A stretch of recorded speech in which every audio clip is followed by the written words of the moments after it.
I'm standing before you today, outraged, disgusted, and ashamed at the response of the media and the Western government to the hell that is happening in Gaza. This is a picture of a Palestinian boy firing a slingshot at Israeli soldiers. Do you know what this headline reads? It reads, Israel defends itself against terrorists. Shame!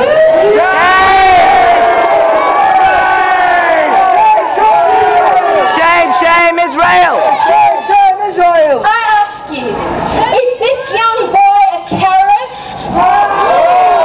Does the media think we're stupid? No! What kind of headline is this? And look at the response of the Australian government, an echo of this headline, as they blindly follow the US and Israeli propaganda. In Israel they have a saying, an eye for an eye and a tooth for a tooth. Now I'm only 15 years old, and even I can see that 475 deaths to 4 is not even remotely equivalent.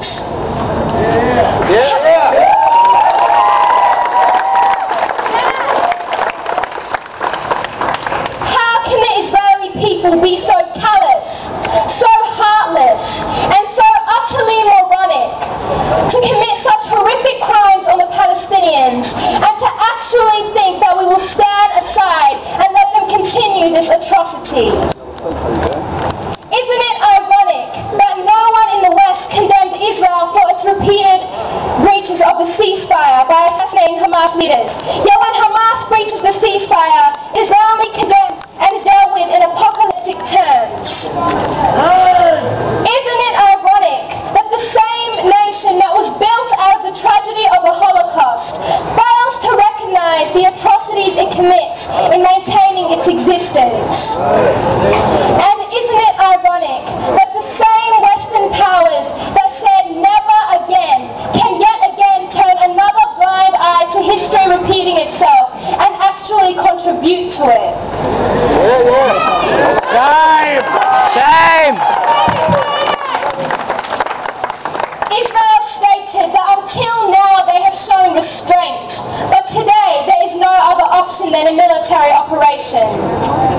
The only legitimate option for Israel is to end the occupation and withdraw behind its 1967 borders as required under international law and UN resolutions. Israel has been killing Palestinians at a rate of 8 to 1 since 2000, and children at a rate of nearly 12 to 1. And this is their idea of restraint? Shame, shame, Israel! Shame, shame, Israel! Shame, shame, Israel! Shame, shame, Israel! Shame, shame, Israel! Shame, shame, Israel! Shame, shame, Israel! Shame, shame, Israel! They claim that they need to protect their citizens from attacks through military response against terror infrastructure in Gaza. Now tell me, when did self-defense become a right exclusive to Israel? Palestinians have an equal right to protect their citizens from terror tactics of Israel. Israel states that Hamas is nothing more than a terrorist organization supported by Iran, and that it does not represent the legitimate interests of the Palestinian people.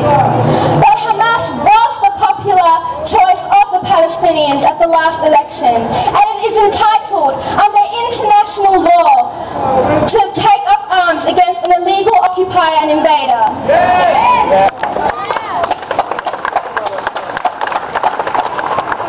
And even if it is supported by Iran, so what?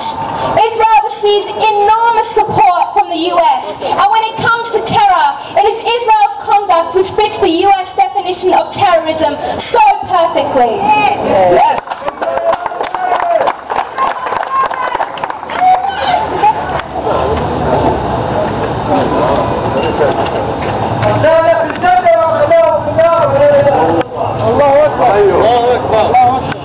Here is another picture showing the utter destruction in Gaza, and the headline in Australian media is "Nuclear Fear Drives Israel's Hardline." Do they think we are all stupid? That we have forgotten the lies of Iraq? Shouldn't the headline instead read "Thousands of Palestinians killed and wounded as US uses threat of veto in UN to give Israel time"?